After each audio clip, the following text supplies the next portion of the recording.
I have 6 cards. At this family game night, the Salcherts play their favorite game, Catan, and talk about movies. James Cameron does what James Cameron does. The table, while it looks full, is missing a handful of family members. And Tamara and I are avid Catan players. Corey and Mark Salchert have 8 biological kids and have fostered 9. So this is number 3, this is number 4, and this is number 7, and this is number 17. Number 17 is Cassidy. She likes the party, she likes a little bit of chaos. Now 6.5 years old, she wasn't expected to live past 2 after being born with an umbilical cord knotted around her neck.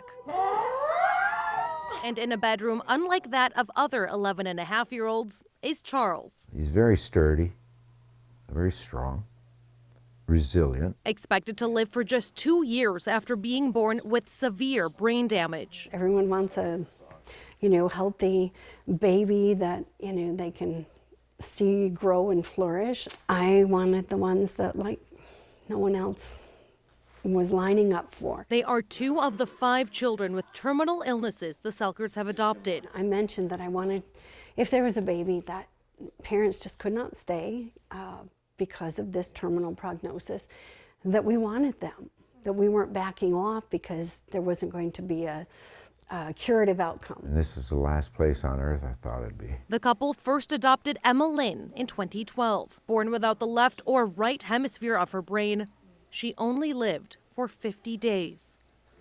After fostering for a few years, they met 13-year-old Samuel LaBelle in January of 2017. Better known as T-Bear, he had vanishing white matter disease and was with the Salcherts about 20 months before he was adopted by the family. A moment he was surrounded by his friends, the firefighters who helped him get to the hospital so often. And after they had declared him as their honorary firefighter, brother in blue, they were clapping and he smiled. His eyes were wide open and he smiled and they're like, oh my goodness. He died 2.5 weeks later.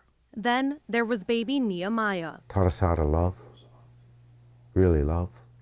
When Nehemiah died, that just tore my heart out like nothing I've ever experienced in life, because he was so energetic. His baseline was pain, but that little boy would waddle around with all his tubes and stuff, and he would just laugh. His pictures remain throughout the home as a memory of the happiness he brought to the family. And as devastating as when Nehemiah died, because he just bounced so many times and came back that it was really kind of a shock when it's like there was no illness. A shock that remains years later and is part of the journey Corey and Mark find themselves in. You can want to do this, and that's wonderful, but you walk through this a few times, it takes a toll. It's not like we breeze through it because we're not superhuman, we're very human and have all of the emotions that anybody else does, and the grief was acute. Grief is the price of love. So if the risk to love is grief eventually, it's still worth it. Never letting these kids leave the world without love. I get people who tell me, oh, I could never do that. It would break my heart. It's like, well, a broken heart is not worst case scenario.